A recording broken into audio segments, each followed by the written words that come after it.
ராமனுடைய அம்புகளை எண்ணி சொல்ல முடியாத நிலையில சிவபெருமானும் நான்முகனும் கூட தோற்றார்களாம். அவர்களாலும் எண்ணி சொல்ல முடியவில்லையா? அதற்காகத்தான் கண்ணுதல் பரமன் தானும் நான்முகன் கடவுள் தானும் எண்ணுதும். ராமனால் எய்யப்பட்ட அம்புகளை எண்ணி சொல்லலாம் என்று முயல தொடர எய்தகோல் என எண்ணலுற்றார். ராமனால் எய்யப்பட்ட அம்புகளை எல்லாம் தொடர்ந்து எண்ண முன் வந்தார்கள். ஆனால் எண்ண முடியாமல் பண்ணையால் பகுக்க மாட்டார், தனித்தனி பார்க்கலுற்றார். தொகுதி தொகுதியாக வந்த அம்புகளை இவர்களால் தனித்தனியாக பிரித்து எண்ண முடியாமல் போனதினால் ஒண்ணுமோ கணிக்க என்பார். ராம அம்புகளை நம்மால் எண்ணிக்கைக்கு உட்படுத்த முடியாது என்று உள்ளம் பூரித்ததினால் உடலும் பூரித்து நின்றார்களாம் பிரம்மனும் சிவனும். ஆனால் பிரம்மனும் சிவனும் செய்ய முடியாதத தேவர்கள் முயலலாம் என்று முயன்றார்களா? வெள்ளம் ஈர் 500 விடுகணை அவற்றின் மெய்யே உள்ளவாறு உளவாம் என்று ஓர் உரை கணக்கு உரைத்து நேனும் கொள்ளை ஓர் உருவை 100 கொண்டன பலவால் கொற்ற வள்ளலே வழங்கினானோ என்றனர் மற்றை வானோர். எஞ்சி இருக்கக்கூடிய தேவர்கள் என்ன செய்தார்கள்? ராவணனை சார்ந்த அரக்கர்களினது எண்ணிக்கை வெள்ளம் ஈர் 500, 1000 வெள்ளம் சேனை. அப்ப 1000 வெள்ளம் சேனையும் அழிந்திருப்பதினால் அவர்களை அழித்தது ராமனது அம்பு என்றால் அப்ப ராமனது வில்லில் இருந்து புறப்பட்டவை 1000 வெள்ளம் என்கின்ற எண்ணிக்கைக்கு உட்பட்ட அம்புன்னு சொல்லலாம். ஒரு தோராயமா ஒரு பேச்சுக்கு சொன்னாலும் சில அரக்கர்கள் இல்ல பல அரக்கர்கள் உடலை 100 துண்டுகளாக வெட்டப்பட்டு இருந்திருக்கிறார்கள். அப்ப அந்த 100 துண்டுகளாக வெட்டப்பட்டதற்கு உதவி செய்தன ராமனது அம்புகள் என்றால் கொள்ளை ஓர் உருவை 100 கொண்டன பலவால். ஒரு அரக்கன் உடலை 100 துண்டுகளாக அம்பு வெட்டி இருக்குன்னா அப்ப எத்துணை அம்புகள் அங்கு எய்யப்பட்டு இருக்க வேண்டும். ஆகவே என்ன கணக்கினுக்கு நாம உட்படுத்துவது? வள்ளலாகிய ராமன் அவனால் எய்யப்பட்ட அம்புகளை எந்த விதத்திலும் கணக்கிட்டு சொல்ல முடியவில்லையே என்று மற்றைய தேவர்கள் தடுமாறினார்கள். அதோட மட்டும் இல்லாமல் இந்த அரக்கர்கள் கொண்டு வந்த குடை, அவர்களினது கொடி, அவர்களுக்கு உரியதாகிய யானை, குதிரை, தேர் இவைகளையெல்லாம் அழிப்பதற்கு ராமன் எய்த அம்புகளையும் கணக்கிட்டால் யார் ஒருவராலும் கணக்கிட்டு சொல்ல முடியாதா? குடைக்கு இயலாம், கொடிகட்கு இயலாம், கொண்டன குவித்து கொற்ற படைக்கு இயலாம், பகழிக்கு இயலாம், யானை தேர் பரிமா ஆதி கடைக்கு இயலாம் துறந்த வாளி கணித்ததற்கு அளவை காட்டி அடைக்கலாம் அறிஞர் யாரே என்றனர் முனிவர் அப்பர். இந்த போர்க்களத்தை எட்டி நின்று தேவர்களைப் போலே சிவன் போலே பிரம்மனை போலே ரிஷிகள் எல்லோரும் பார்த்து கொண்டு இருக்கிறார்கள். அவர்கள் என்ன சொன்னார்களா? இறந்த அரக்கர்களின் மீது பாய்ந்த அம்புகள் ஒரு கணக்கு இருக்கட்டும், அந்த அரக்கர்கள் சுமந்து வந்த கொடைகள், அவர்களது கொடிகள், அவர்களை தாங்கி வந்த யானை, குதிரை, தேர் இவைகளெல்லாம் அழிக்கப்பட்டிருக்கின்றனவே. இவைகளையெல்லாம் அழிப்பதற்காக ராமனால் எய்யப்பட்ட அம்பினை, அளவினை அடைக்கலாம் அறிஞர் யாரோ, எந்த அறிஞனால் கணக்கிட்டு உரைக்க முடியும் என்று முனிவர்களே வியந்தார்கள். ஏன் முனிவர்கள் இங்கு அழைத்தார்கள்னா, முனிவர்கள் எதனையும் துல்லியமாக தங்களினுடைய புலன் அடக்கிய ஆற்றலினால் சொல்லக்கூடியவர்கள். அவர்களாலேயே சொல்ல முடியல, அவர்கள் பிற அறிஞர்கள் யாரேனும் இதை சொல்லுவார்களா என்று அவர்கள் எதிர்பார்த்தார்களாம்.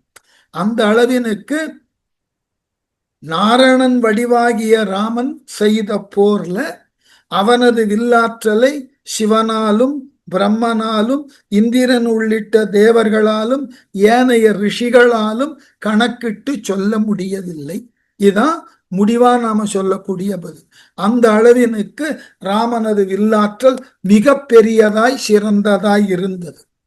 அடுத்து கண்டத்தும் கீழும் மேலும் கபாலத்தும் கடக்கல் உற்ற சண்டப்போர் அரக்கர் தம்மை தொடர்ந்து கோல் புணரும் தன்மை பிண்டத்தில் கரு ஆம் தன்பேர் உருக்களை பிரம்மன் தந்த அண்டத்தை நிறைய பெய்து குலுக்கியது அணைய ஆன.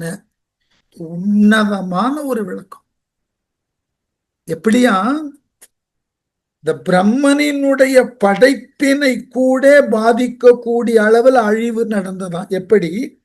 கடக்கல் உற்ற கடந்து போகின்ற சண்டப்போர் அரக்கர் தம்மை கொடுமையான போரினை செய்யக்கூடிய அரக்கர்களை தொடர்ந்து அவர்கள் தப்பி ஓடினாலும் அவர்களை தொடர்ந்து கண்டத்தும் அவர்களினுடைய கழுத்திலும் கீழும் மேலும் அவர்களினது உடலின் மேல் பகுதியாகிய மார்பிலும் கீழுமாக கபாலத்தும் தலை ஓட்டிலும் மண்டை ஓட்டிலும் கோல் புணரும் தன்மை அம்புகள் சென்று சேர்ந்த தன்மை இருக்கே. நினைச்சு பாருங்க. அரக்கர்கள் ஓடுகிறார்கள். ஓடக்கூடிய அரக்கர்கள் மீது ராமன் அம்பு தொடுக்கிறான். அவனுடைய அம்பு பல அரக்கர்களினது கழுத்துல பாய்கிறது, பல அரக்கர்களினது மார்பில் பாய்கிறது, பல அரக்கர்களினது நாபியில் பாய்கிறது, பல அரக்கர்களினது தலையில் பாய்கிறது. நாபிக்கு கீழே வில்ல பயன்படுத்தக்கூடாது.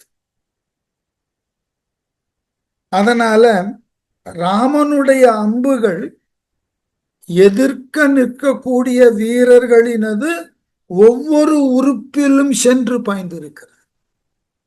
அப்படி பாய்ந்ததினால என்ன ஆயிற்றான்?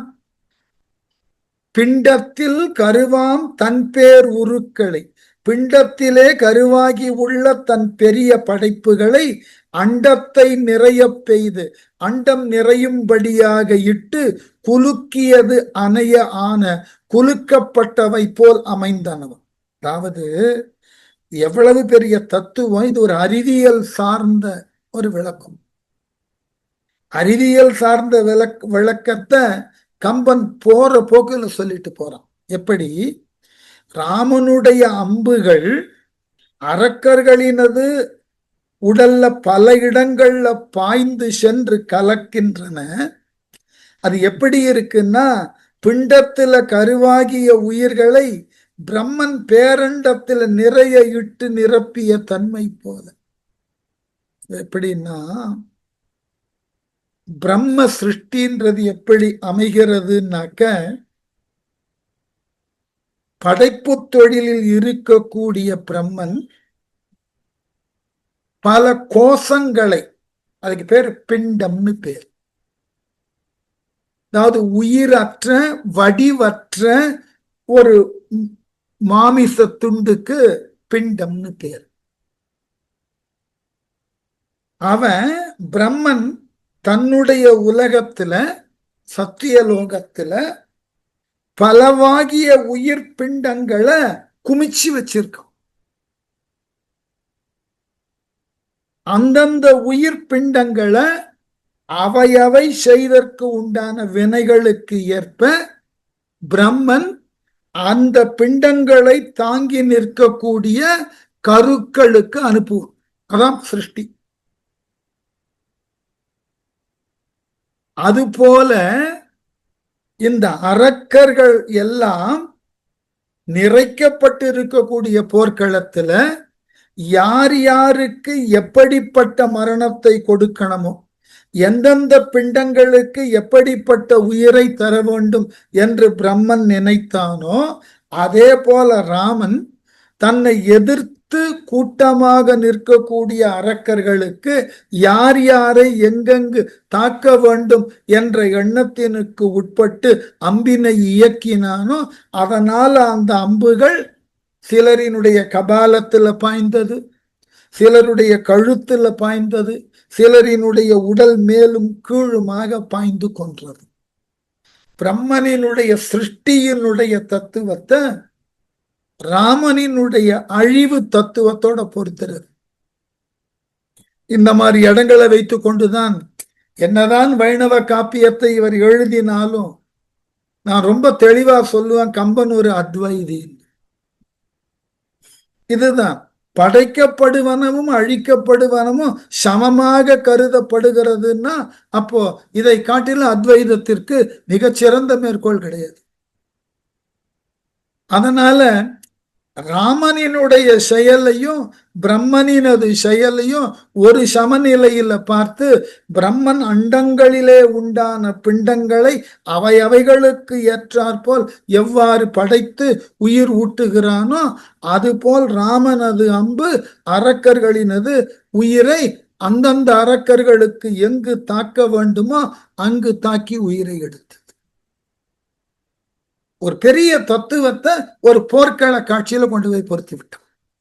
அடுத்து எஞ்சி இருக்கக்கூடிய 10 கோடி வீரர்கள் ஒட்டுமொத்தமா தெய்வ படைக்கலங்களோடு ராமனை தாக்க வருகிறார். கோடி 2 தொக்க படைக்கல மல்லர் கூவி ஓடி ஓர் பக்கமாக உயிர் இழந்து உலத்தலோடும் வீடி நின்று அழிவது என்னே விண்ணவர் படைகள் வீசி மூடுதும் இவனை என்று யாவரும் மூண்டு மொய்த்தார். 2 கோடி தொக்கன் 10 கோடி போர் வீரர்கள் அரக்கர்கள் ஒன்றாக கூடி படைக்கல மல்லர் படைக்கலங்களை ஏந்திய வீரர்கள். இந்த மல்லர் என்ற சொல்லுக்கு ஒரு காலத்துல போர் வீரர்கள், உழவு தொழில் செய்யக்கூடியவர்களுக்கும் மல்லர்னு பேர். ஏன் அந்த பேரை பொருத்தமாக வைத்தார்கள்னா, களம் என்பது பொது எல்லாருக்கும். ஒன்று போர்க்களம், இல்லைன்னா நெற்களம், அவ்வளவுதான். ரெண்டுத்திலையும் சமமான ஆற்றலை காட்டி செயல்பட வேண்டும். அதனாலதான் போர்க்களத்தை சார்ந்த வீரர்களுக்கு வில்லேர் உழவர்னு பேர். அதே போல வயல்வெளியில நிலத்தை பண்படுத்தி உழக்கூடியவர்களுக்கு நல்லேர் உழவர்னு பேர். நல்ல சிந்தனைகளை எழுதி அதன் மூலமாக சமூகத்திற்கு உயர்ந்தவற்றை தரக்கூடிய புலவர்களுக்கு சொல்லேர் உழவர்கள். ஆகவே இந்த உழவு என்பது களைகளை நீக்கி பகைகளை நீக்கி தவறுகளை நீக்கி நன்மையை தருவது. போர்க்களத்துல பகையை நீக்குகிறது, வயல்வெளியில களைகளை நீக்குகிறது, சமூகத்துல தவறுகளை நீக்குகிறது. ஆகவே இந்த 3 தொழிலுக்கும் உரியவர்களை உழவர்கள்னு தான் சொல்லி வழங்குவார்கள். அதே போல மல்லர்கள், போர்க்களமும் வயற்களமும் உழைப்பினுக்கு உண்டான இடம். ஆகவே இந்த மல்லர் தான் பின்னாளில் பல்லர்கள் என்று மாறியது. இவர்களுக்கு நிறைய பெயர், பல்லர்கள் என்று பெயர் உண்டு. கடைசியர்னு பேரு, வேளாளர்னு பேரு, குடியோம்புவோர்னு பேரு. எல்லாம் விவசாயத்தை முன்னெடுத்து சமூகத்தின் பசியை போக்கக்கூடியவர்கள். அதனால இந்த மல்லர் என்ற சொல் போர்க்களத்துக்கும் பொருந்தும், வயல்வெளிக்கும் பொருந்தும். ஆகவே மல்லர் கூவி ஓடி ஓர் பக்கம் ஆக, ஒரு பக்கத்திலே ஓடி சென்று உயிர் இழந்து உலத்தலோடும் உயிரை இழந்து அழிந்த நிலையில் வீடி நின்று அழிவது என்னே விண்ணவர் படைகள் வீசி மூடுதும் இவனை என்று. வீழ்ச்சி பெற்று அழிவது ஏன்? தேவர்களிடமிருந்து நாம் தவம் செய்து பெற்ற படைக்கலன்களை இந்த ராமன் மீது எரிந்து அவனை முற்றிலுமாக மறைத்து அழித்து விடுவோம் என்று யாவரும் மூண்டு மொய்த்தார். எஞ்சி இருக்கக்கூடிய வீரர்கள் எல்லாரும் தெய்வ படைக்கலன்களை கொண்டு ராமனை சுற்றி நெருங்கினார்கள். விண்டுவின் படையே ஆதி வெய்யவன் படை ஈராக கொண்டு ஒருங்கு உடனே விட்டார் குலுங்கியது அமரர் கூட்டம். அண்டமும் கீழ் மேலாக ஆகியது அதனை அண்ணல் கண்டு ஒரு முறுவல் காட்டி அவற்றினை அவற்றால் காத்தான். இது கம்பன் என்ன அழகு பாருங்க. விண்டுவின் படையே அது, விண்டு விஷ்ணு என்பது தமிழ்ல விண்டுன்னு எதுகை மோனைக்கு தகுந்தாற் போல மாற்றியிருக்கிறார். திருமாலினுடைய அஸ்திரம்னா நாராயணிய அஸ்திரம்னு பேர். அந்த அஸ்திரம் தொடங்கி வெய்யவன் படை ஈராக நெருப்பு இறைவனாகிய அக்னி அவனுடைய அஸ்திரம் ஈராக அக்னி அஸ்திரம் வரைக்கும் இத்துணை விதமான தெய்வத்தன்மை உடைய அத்துணை அஸ்திரங்களையும் அரக்கர்கள் கையகம் வைத்திருக்கிறார்கள். அவைகளை கொண்டு பல தெய்வ படைக்கலங்களை கொண்டு ஒருங்கு உடனே விட்டார். ஒன்றாக சேர்ந்து ராமன் மீது அத்துணை பேரும் விட்டார். அண்டமும் கீழ் மேலாக ஆகியது. அண்டம் கீழ் மேலாக நிலை குலைந்தது. ஏனென்றால் அத்துணை ஆற்றல் மிக்க தெய்வ படைக்கலங்கள். கொஞ்சம் யோசிச்சு பாருங்க. இப்ப சட்டுன்னு புரியணும்னா நம்ம ஊர்ல சொல்லிவிடும். இப்ப ஈரான் ஈராக் யுத்தம் போய் கொண்டு இருக்கிறது அல்லவா? இப்போ ட்ரோன்ஸ் அட்டாக் தான் நடத்துறாங்க. ஆள் இல்லாமல் இருந்த இடத்துல இருந்து ட்ரோன்ஸ் இயக்கி தான் இயங்கக்கூடிய அந்த அமைப்பை கொண்டு நீங்க வானவெளியில 5, 10, 50ன்னு ட்ரோன் வந்தா அத ஆன்டி மிசைல் சிஸ்டத்துல அழிக்கலாம்.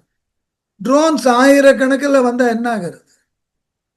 அதே போல பிளாஸ்டிக் மிசைல்ஸ் 1, 2 அனுப்பிச்சா அதை வானவெளியிலேயே திசை திருப்பி அழிக்க முடியும்.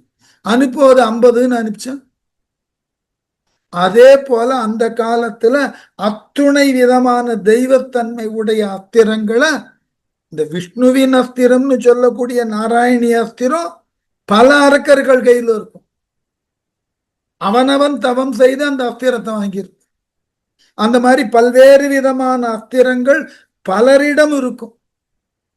அத்துணை அஸ்திரங்களையும் ஒரே நேரத்துல ராமன் மீது எய்தார்கள். எய்ததினால என்னாச்சு? அந்த அஸ்திரங்களை எல்லாம் தன்னை நோக்கி வருவதை பார்த்து அவ்வாறு வானத்தில் இருக்கிறவெல்லாம் பயந்தான். ஏனென்றால் தெய்வத்தன்மை வாய்ந்த அஸ்திரங்கள் எல்லாம் ராமனை நோக்கி வருகிறது. அண்டமே குலைந்து போயிற்று, என்ன ஆக போகிறதோ என்ற கவலை இல்லை.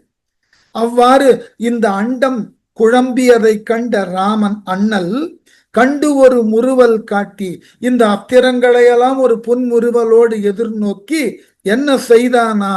அவற்றினை அவற்றால் காத்தான். அவர்கள் எய்த அத்துணை அஸ்திரங்களுக்கு மாறாக அதே அஸ்திரங்களை தானும் எய்து இந்த அரக்கர்களால் எய்த அஸ்திரங்களை செயலிழக்க செய்து விட்டான். இன்னைக்கு நம்முடைய போர்க்களத்துல ரொம்ப சௌரியமா இதை பார்க்கலாம். ஒரு மிசைல் அனுப்பிச்சன உடனே அந்த மிசைலை தடுத்து வானவெளியிலேயே அழிக்கிறதுக்கு ஆன்டி மிசைல் சிஸ்டம் எல்லாம் வந்தாச்சு. பாருங்க, இதுதான் இன்றைக்கு நம்ம மிசைல்னு சொல்லக்கூடிய பேரே பாருங்க, ஏவு கணைன்னு தான் பேர் வச்சிருக்கு. தமிழ்ல கணைன்னா அம்புன்னு அர்த்தம். அதனால இதற்கு ஏதோ ஒரு கணக்கீடு செய்து அந்த கணக்குல இலக்கை நிர்ணயித்து வேகத்தை நிர்ணயித்து அவர்கள் அனுப்புகிறார்கள். அதேதான் அன்றைக்கு ராமனுடைய அம்புகளும் இலக்கை நிர்ணயித்து வேகத்தை நிர்ணயித்து அந்த வில்லில் இருந்து அம்புகள் புறப்படுகின்றன. அதனால ரொம்ப அழகா ஏவு கணை கணை கரெக்டா தான் பேர் வைத்திருக்கிறார்.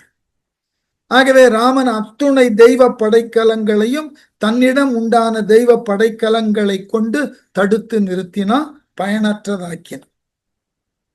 தானவை தொடுத்த போது தடுப்ப அரிது உலகம் தானே பூனனி வடவை தீயின் புக்கென பொறிந்து போம் என்று ஆனது தெரிந்த வள்ளல் அளப்ப அரும் கோடி அம்பால் ஏனையர் தலைகள் எல்லாம் இடியுண்ட மலையில் இட்டான். எப்படி தானவை தொடுத்த போது அத்துணை தெய்வ படைக்கலங்களையும் ராமன் தொடுத்த பொழுது தடுப்ப அரிது, எவராலும் தடுத்து நிறுத்த முடியாது.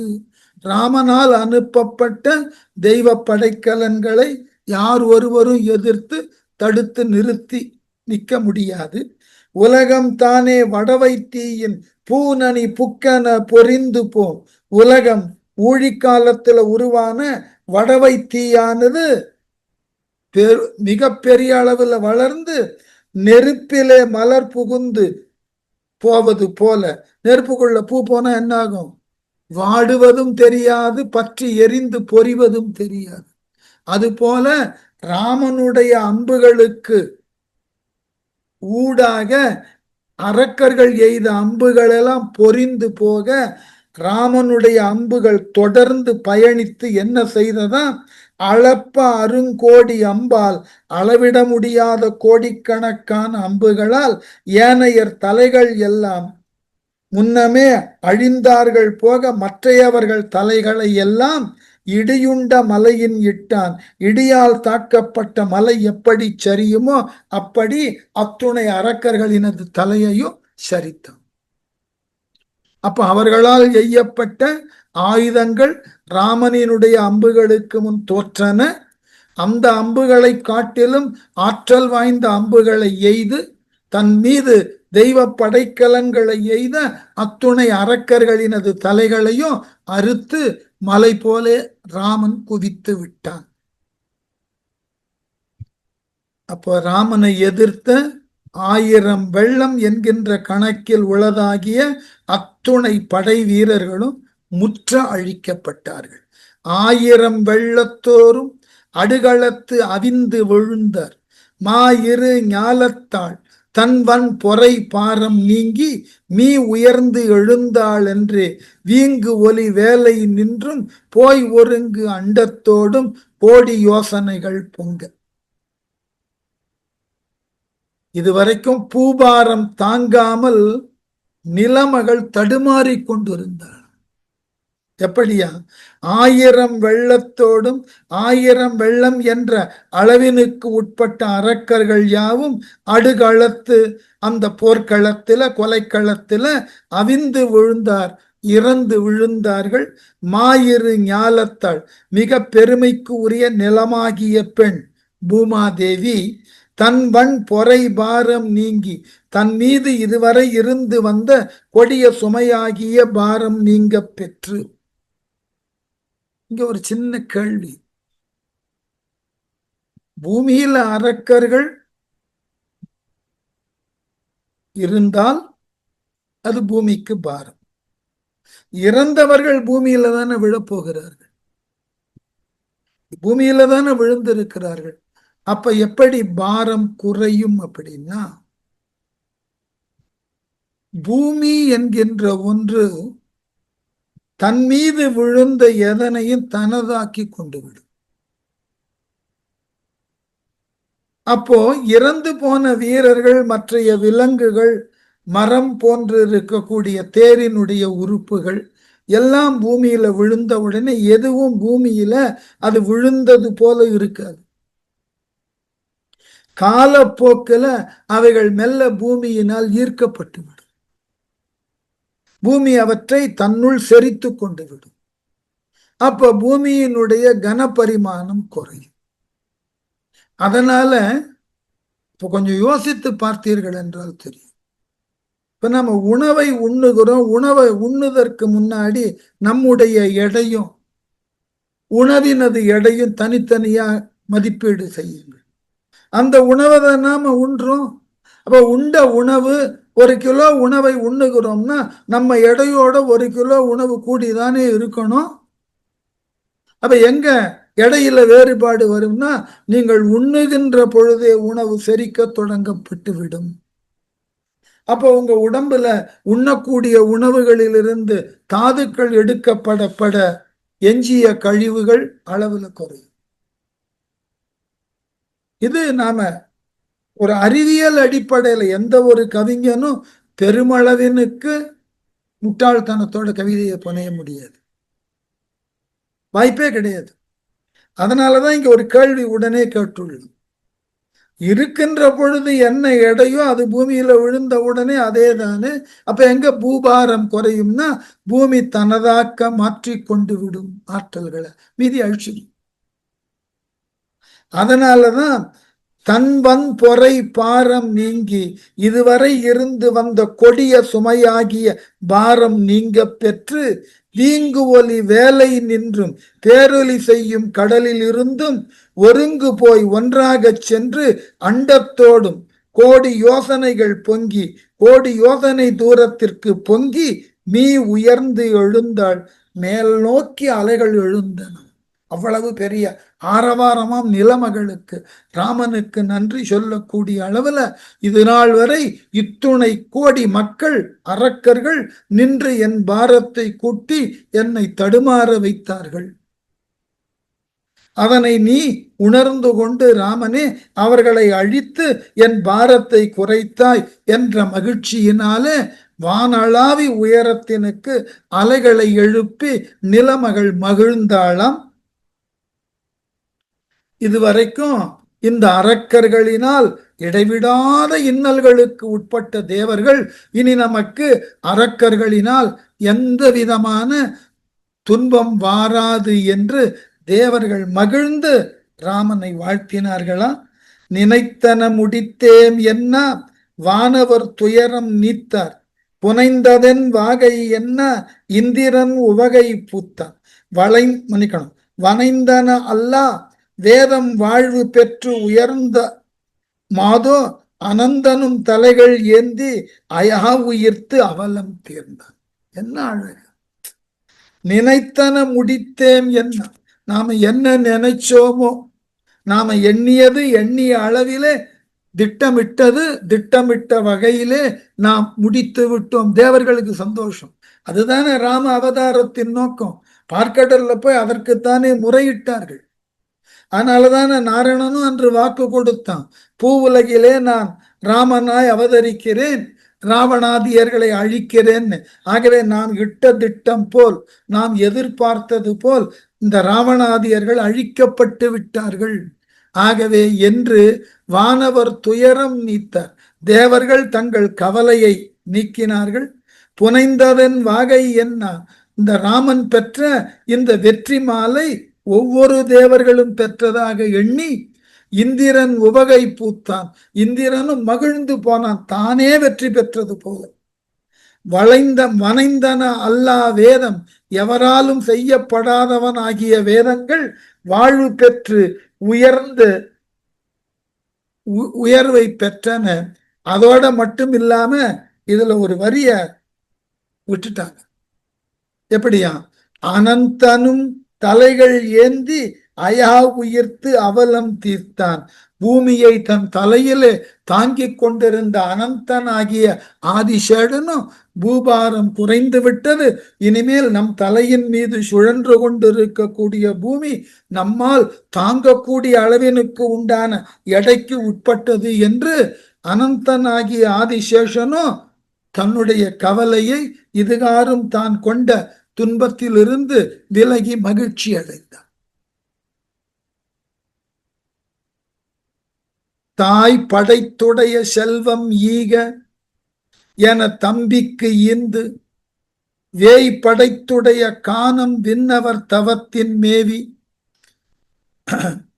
தோய் படை தொழிலால் யார்க்கும் துயர் துடைத்தானை நோக்கி, வாய்ப்படைத்துடையார் எல்லாம் வாழ்த்தினர் வணக்கம் செய்தார். இது கம்பனினுடைய ஒரு அழகான, என்ன சொல்றது, குறும்பான விளக்கம். எவனுக்கெல்லாம் வாய் இருந்ததோ அவன்லாம் புகழ்ந்தான். சொல்றோம் இல்லையா, கண்டவன் புகழ்ந்தான். யார் இன்னார் இனியார்னு தெரியாதவெல்லாம் புகழ்ந்தான். அதுக்கு ஒரே வரி சொன்ன, யாருக்கெல்லாம் உலகத்துல வாய் இருந்ததோ அவன்லாம் புகழ்ந்தான். எப்படியா? தாய் படைத்துடை செல்வம் ஈக.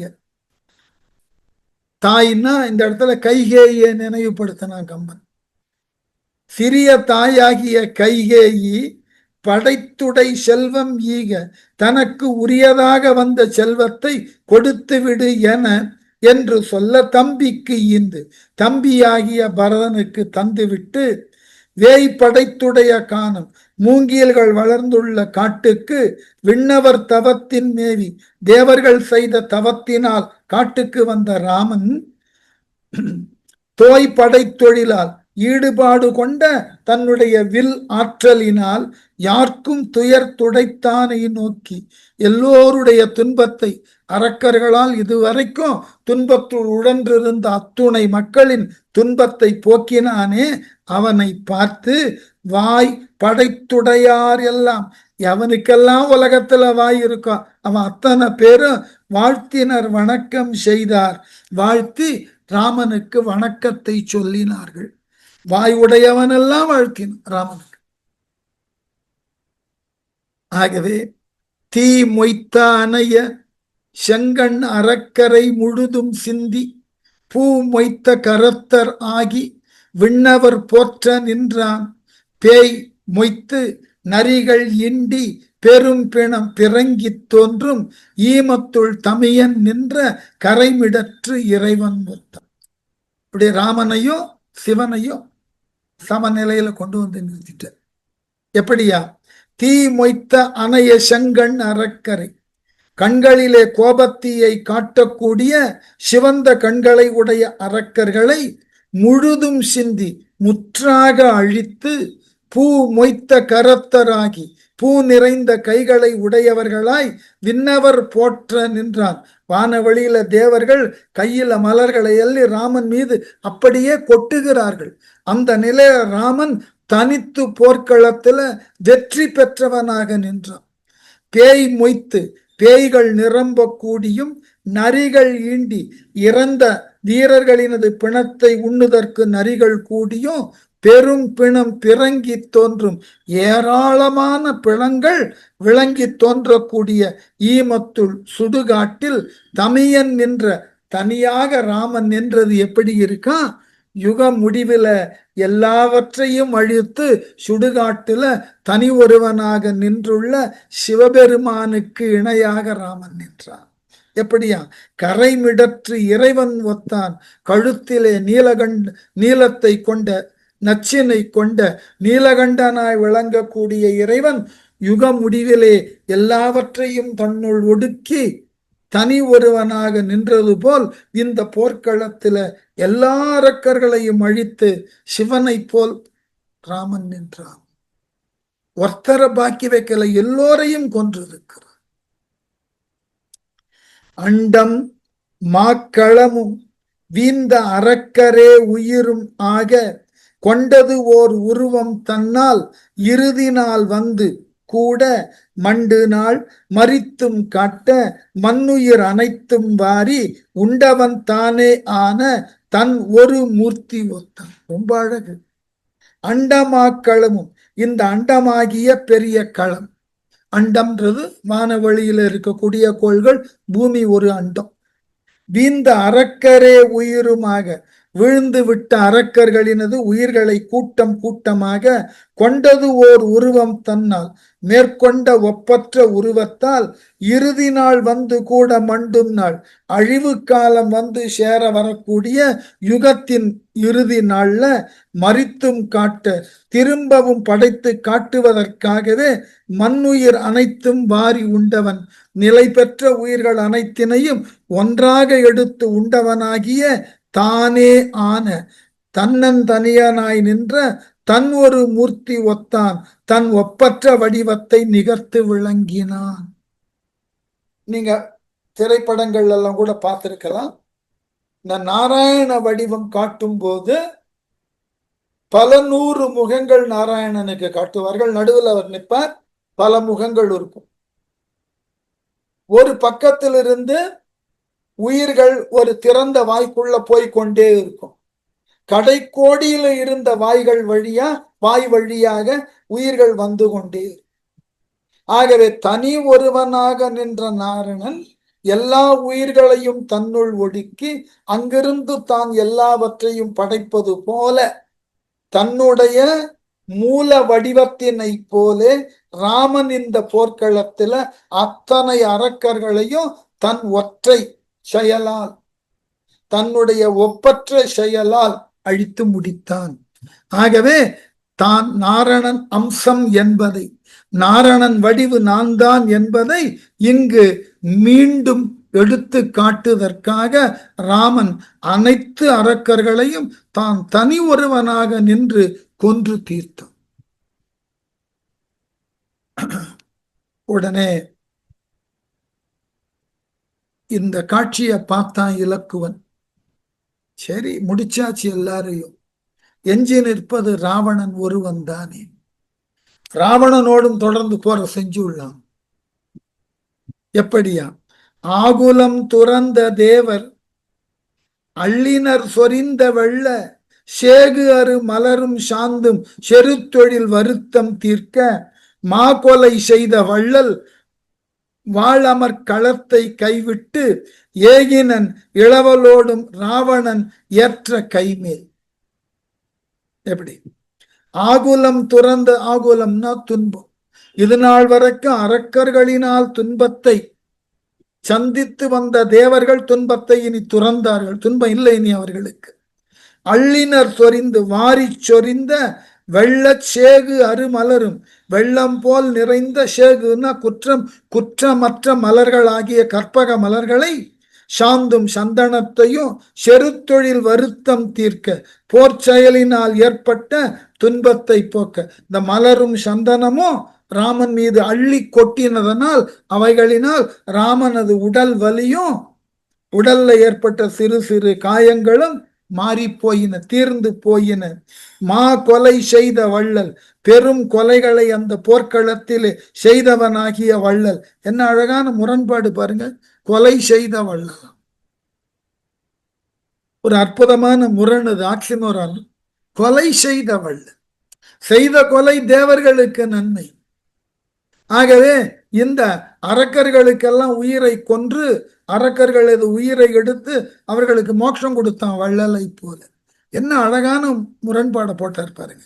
உயிர்கொலை செய்த வள்ளல் அந்த ராமன் வாழமர் களத்தை கைவிட்டு வாழ் விளையாடும் போர்க்களத்தை விட்டு நீங்கி இளவலோடும் ராவணன் ஏற்ற கைமேல் தம்பியாகிய இலக்குவனோடு ராவணன் எதிர்த்து நின்ற இடத்திற்கு ஏகினன் போனான். முன்படை வந்திருக்கு, பின்னாடி ராவணன் வருவதற்கு காத்திருக்கிறான். அப்ப ராவணனால் அனுப்பப்பட்ட அந்த மூல பலம் என்கின்ற பெரும் படையை அழித்தாயிற்று. இனி நேர ராவணனோட தான் போய் போர் செய்யணும். உடனே கம்பன் சொல்றான், அப்பா இதுவரைக்கும் பெரிய அளவில் போர்க்களத்தை வர்ணிச்சுட்டேன், இனி ராம ராவண யுத்தத்தை வர்ணிக்கணும், அதுக்கு தயாராகுங்கன்னு கம்பன் இங்க பேச ஆரம்பிச்சுட்டான். இவ்வழி இயன்ற எல்லாம் இயம்பினான், இரிந்து போன தெவ் ஆழி ஆற்றல் வெற்றி சேனையின் செயலும் சென்ற வெவ்வழி அரக்கர் கோமான் செய்கையும் இளைய வீரன் எவ்வமில் ஆற்றல் போரும் முற்றும் நாம் இயம்பல் உற்றம். என்ன அழகு பாருங்க. இவ்வழி இவ்வாறு ராமன் மூலபல சேனையை எதிர்த்த இடத்தில் இயன்றையெல்லாம் இயம்பினான். எனக்கு என்னெல்லாம் தெரிஞ்சதோ, எனக்கு என்னெல்லாம் சொல்ல முடிந்ததோ அதெல்லாம் நான் சொல்லிவிட்டேன். முழுசும் சொல்ல முடியாத எனக்கு என் கம்பனுடைய அடக்கம் பாருங்க. எனக்கு என்ன முடியுமோ அதெல்லாம் சொல்லிட்டேன். இரிந்து போன, முதலில் அரக்கர்கள் படையோடு கண்டு அஞ்சி ஓடி போன தெவ் அழி ஆற்றல், பகைவரை அழிக்கும் ஆற்றல் மிக்க வெற்றி சேனையின் செயலும், வெற்றி பெறுவதற்கு உண்டான குரங்கின் படை. முதல்ல அரக்கர்கள் படையை பார்த்து குரங்கு படை ஓடி போச்சு பயந்து.